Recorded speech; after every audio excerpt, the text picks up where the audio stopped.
ने की है लेह में जवानों से मिलने के बाद। एक बार फिर से वो तस्वीरें दिखाते हैं अपने दर्शकों को।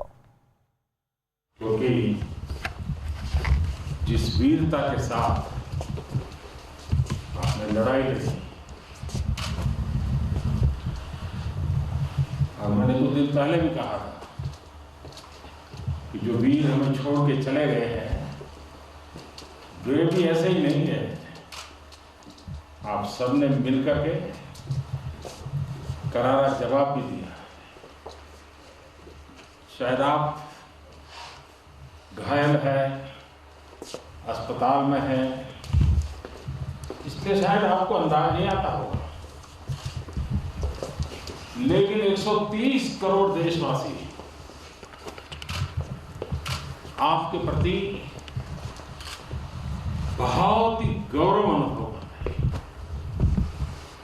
आपके इस साहस, शौर्य हमारी पूरी नई पीढ़ी को प्रेरणा दे रही है, और इसलिए आपका ये पराक्रम, आपका ये शौर्य और आपने जो रक्त बहाया है वो हमारी युवा पीढ़ी को, हमारे देशवासियों को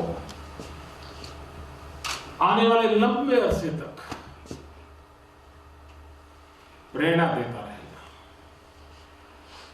और आज जो विश्व की स्थिति है वहां जब ये मैसेज जाता है कि भारत के वीर जवान ये पराक्रम दिखाते हैं,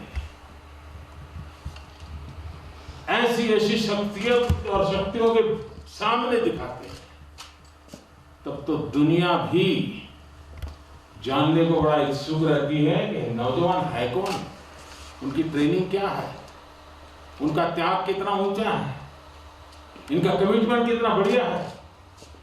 आज पूरा विश्व आपके पराक्रम का एनालिसिस कर रहा है। मैं आज सिर्फ और सिर्फ आपको प्रणाम करने आया हूं, आपको छू करके, आपको देख करके एक ऊर्जा लेकर के जाऊंगा, एक प्रेरणा लेकर के जा रहा हूं। और हमारा भारत आत्मनिर्भर बने, दुनिया की किसी भी ताकत के सामने न कभी झुके हैं, न कभी झुकेंगे।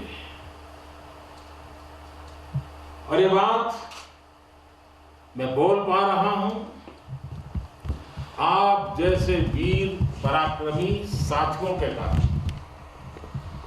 मैं आपको तो प्रणाम करता हूं, आपको जन्म देने वाली आपकी वीर माताओं को भी प्रणाम करता हूं।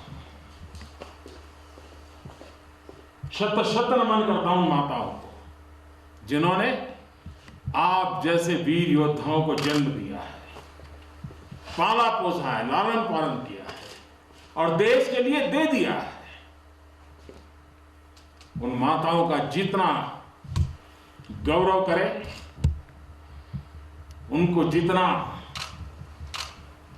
सर झुका करके नमन करें, इतना कम है।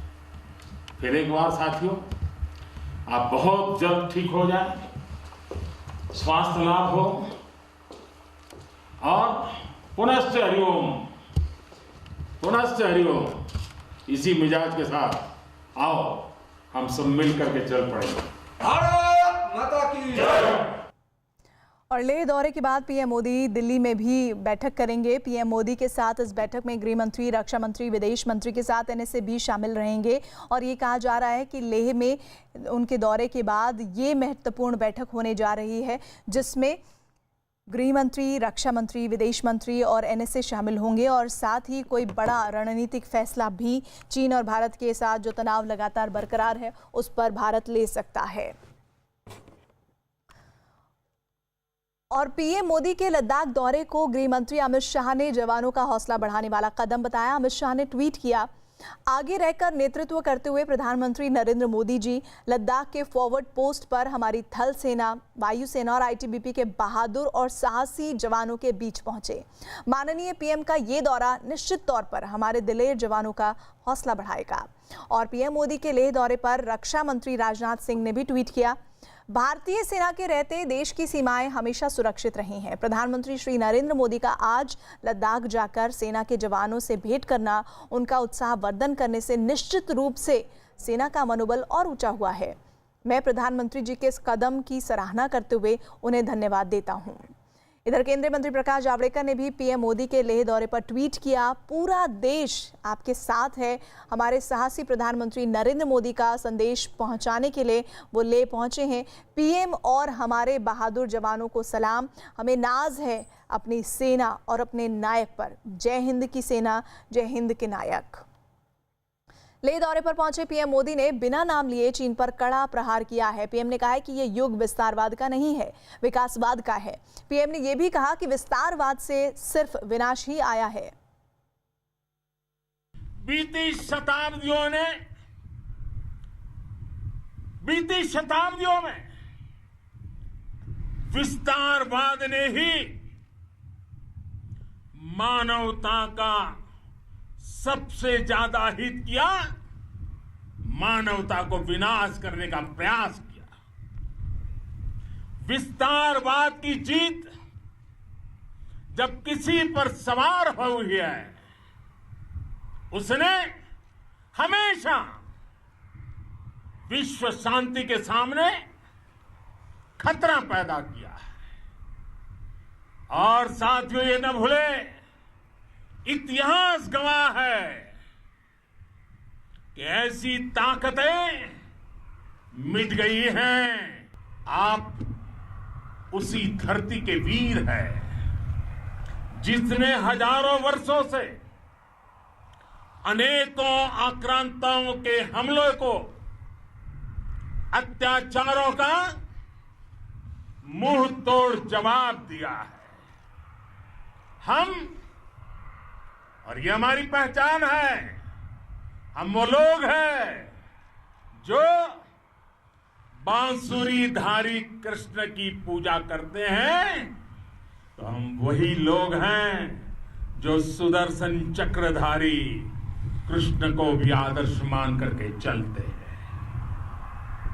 इसी प्रेरणा से हर आक्रमण के बाद भारत और सशक्त होकर उभरा है। शांति और मित्रता हर कोई स्वीकार करता है, हर कोई मानता है बहुत जरूरी है, लेकिन हम ये भी जानते हैं कि शांति निर्बल कभी नहीं ला सकता। कमजोर शांति की पहल नहीं कर सकता। वीरता ही शांति की पूर्व शर्त होती है। भारत आज जल, थल, नभ और अंतरिक्ष तक अगर अपनी ताकत बढ़ा रहा है, तो उसके पीछे का लक्ष्य मानव कल्याण ही है। लेह में पीएम मोदी ने जवानों के हौसले की तारीफ की और लद्दाख को देश का सम्मान का मस्तक बताया। पीएम मोदी ने लद्दाख में एलएसी पर तैनात जवानों के हौसले की भी तारीफ की। आपका शौर्य और मां भारती के मान सम्मान की रक्षा के लिए आपका समर्पण अतुलनीय है। आपकी जीवटता भी दुनिया में किसी से भी कम नहीं है। आपकी फायरबॉय देखी है और आपकी फ्यूरी भी। साथियों, लद्दाख का तो ये पूरा हिस्सा ये भारत का मस्तक है। 130 करोड़ भारतीयों के मान सम्मान का प्रतीक है। ये भूमि भारत के लिए सर्वस्व त्याग करने के लिए हमेशा तैयार रहने वाले राष्ट्रभक्तों की धरती है। जिस ऊंचाई पर आप मां भारती की ढाल बन करके उसकी रक्षा करते हैं, उसकी सेवा करते हैं, उसका मुकाबला पूरे विश्व में कोई नहीं कर सकता है। आपका साहस उस ऊंचाई से भी ऊंचा है जहां आप तैनात हैं। आपका निश्चय उस घाटी से भी सख्त है जिसको रोज आप अपने कदमों से नापते हैं। प्रभारी थे उस थाने के।